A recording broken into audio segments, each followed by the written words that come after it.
안녕하십니까. 자, 이번 시간에는 교통사고로 척추골절에 있어서 부위별로 설명과 장애에 대해서 한번 살펴보도록 하겠습니다. 자, 우리 척추라면은 이제 목에 있는 경추, 7개의 뼈가 있는 경추, 그 다음에 가슴에 있는 늑골과 맞물려 있는 흉추, 12개의 흉추, 그 밑에 있는 허리 쪽을 받치고 있는 요추, 5개의 뼈로 되어 있죠. 그 다음에 골반과 맞물려 있는 천추, 그 다음에 꼬리뼈 미추, 이렇게 뼈로 척추가 구성되어 있습니다. 이 척추골절의 유형을 보면은 우선 첫 번째로 금만간 선상골절이 있습니다. 금만간 거죠. 금만간 선상골절이 있고, 그 다음에 가장 교통사고로 가장 많이 오는 형태가 압박골절입니다. 누르는 거죠. 척추가 눌려가지고 이제 압박이 된 경우, 압박의 율에 따라서 압박률이 20%냐, 30%냐, 뭐 50% 이상이냐, 이런 식으로 압박에 따라서 압박률에 따라서 이제 수술을 해야 되는 경우, 안 해야 되는 경우가 나눠집니다. 그리고 그에 따라서 또 장애율도 달라집니다. 그래서 압박골절이 있고, 그 다음에 방출성골절이 있습니다. 방출성골절은 뭐냐면은 교통사고로 충격을 받아가지고 말 그대로 옆으로 퍼지는 겁니다. 뼈가 퍼져가지고 뼈가 여러 개로 갈라지면서 그것이 신경을 옆으로 퍼지니까 어떻게 됩니까? 그 척추의 옆에 있는 척추관에 신경이 흐르는 척추관인데 그 신경을 누를 수가 있겠죠. 그래서 방출성 골절인 경우에는 대부분 다 빨리 수술해야 됩니다. 고정 수술해서 신경을 누르는 압박을 이제 미리 방지를 하는 거죠. 그래서 방출성 골절이 있고, 그 다음에 이제 척추에는 이 척추체가 있는 반면에 옆에 있는 돌기가 있거든요. 척추에 있는 보면은 추체라는 게 있습니다. 척추의 전체적인 바디 형태, 바디 형태를 챙기는 추체가 있고, 추체의 위에 관으로 둘러싸여 있는 거 있습니다. 그 척추 추궁판이라고 합니다. 추궁판. 그 다음에 추궁판 앞에 있는 돌기가 극돌기고 옆에 있는 돌기가 행돌기입니다. 여기 보시면 옆에 이제 나란히 붙어 있는 게 있죠. 이걸 행돌기라고 합니다. 그래서 척추에 보면은 추체가 있고, 그 다음에 추궁판 안에 이제 추공이나 있습니다. 추관공이나 있는데 이야기 이제 신경이 흐르는 거죠. 이제 개별적으로 이제 장애에 대해서 한번 살펴보면은 이 맥브라이 장애는 경추 7개 뼈가 있다 해서 1번부터 7번까지 제일 경추를 환추, 고리 환절을 환추라고 그러고 제일 경추를 축추라고 합니다. 그래서 7개의 뼈가 골절된 경우에서 맥브라이에서는 장애율 27% 장애율 이렇게 정하고 있습니다. 그리고 그 밑에 흉추 12개의 흉추 뼈가 있다 했죠. 그 중에서 1번부터 10번까지 1번부터 10번까지 흉추에 골절이 있는 경우에는 장애율이 27%, 흉추부 장애 27% 이렇게 정하고 있습니다. 그 다음에 12개의 흉추 중에서 10번 바로 아래에 있는 11번, 12번, 그 다음에 요추 5개 있다. 요추의 1번까지 요 3개의 뼈가 골절된 경우에 있어서는 배요브라 그럽니다. 배요브라 해서 배요브는 장애율 32% 장애를 맥브라이 정하고 있습니다.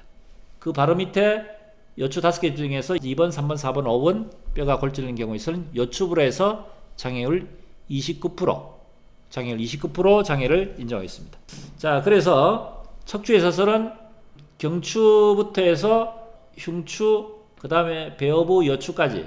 근데 천추골절 자체는 맥브라이드 장애에 해당이 없습니다. 이 천추가 골절되면서 골반까지 다쳐서 천추의 천골과 골반이 관절을 이루게 되는데 그걸 천장관절이라고 합니다. SC 조인트라고 하는데 천장관절이 골절돼서 이개된 경우, 골절이 이개된 경우에서는 여기 이제 장애에 해당됩니다. 그리고 꼬리뼈도 미추라고 하는데 이것도 맥브라이 장애 항목은 없습니다. 그 다음에 장애가 영구장애냐 한시장애에 대한 것을 한번 마지막으로 살펴보겠는데요.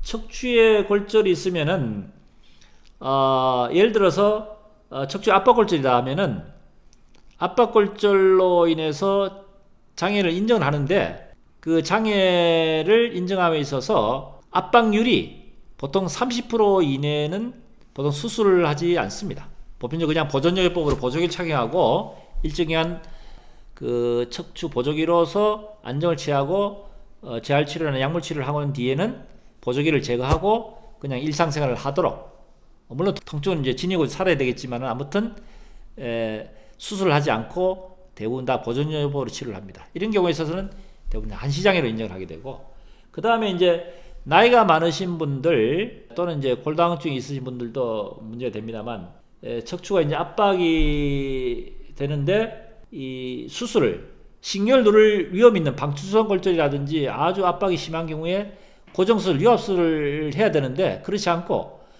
시멘트로서 그냥 풍선 성형수술이랍니다. 시멘트로서 그 추체를 더 이상 내려앉지 않도록 시멘트로 발라주는 경우가 있습니다. 이게 시멘트 시술하거든요. 이렇게 시멘트 시술을 하는 경우에 있어서도 장애는 해당됩니다만 이것도 영구장애로 인정하지 않습니다. 대부분 한시장애로 인정합니다. 그리고 마지막으로 이제 척추 고정 유압술, 관절을 유압을 하는 경우에 마디를 이제 유압을 하는 경우에 있어서는 수술로서 치료를 하게 된 경우에 있어서는 영구장애로 인정합니다. 그래서 압박골절에 있어서는 말씀드렸다시피 고정요법 한 경우 또는 시술한 경우에 있어서는 한시장애, 고정 유압술의 경우는 영구장애를 인정한다, 이렇게 보시면 되고요. 그 다음에 이제 추체골절이 있고, 그 다음에 아까 추궁판 골절이 있다 그랬죠. 추궁판 골절이라는 것은 말씀드렸듯이 추체 앞에 있는 추관권, 신경에 있는 관을 둘러싸여 있는 추궁판인데, 추궁판 골절로 고정 수술을 하더라도 보편적으로 영구장애보다는 고정 수술을 하더라도 추궁판 골절은 한시장애로 인정하는 사례가 많다, 이 말씀드리고, 그 다음에 마지막으로 돌기가 있다 그랬죠. 극돌기, 행돌기가 있다 했습니다. 이 극돌, 행돌기 골절은 여러 개 부러지더라도 이거는 대부분 한시장애로, 영구장애 아닌 한시장애로 인정한다. 자, 오늘은 척추의 골절에 대해서 맥브라이드 상에서 일어나는 각 부위별 장애에 대해서 살펴보는 시간을 가졌습니다. 어떻게 의학적인 내용에 대해서 저도 뭐 비의료인이지만은 오랫동안 이제 실무 경험을 통해서 많은 사건을 다루다 보니까 의사는 아니지만은 실무적인 경험을 통해서 이런 장애에 대한 부분을 가지고 어느 정도에 대한 설명을 드릴 수 있는 정도는 돼서 말씀드렸습니다. 앞으로도 기회가 되면은 일반인들이 궁금해하는 교통사고로 해서 다쳤는데 이것이 장애에 해당되는지, 또 장애에 해당되면 어떻게 해당돼, 영구장애에 해당되는지, 이런 내용에 대해서 아마 궁금하신 분들이 많을 것 같습니다. 그래서 기회가 되면은 또 각 부위별 장애를 가지고 한번 살펴보는 시간을 갖도록 하겠습니다. 저희 오늘 유튜브의 내용이 혹시나 도움이 되고 많은 참고 되셨으면 구독, 좋아요도 부탁드리겠습니다. 다음 시간에 다시 뵙겠습니다.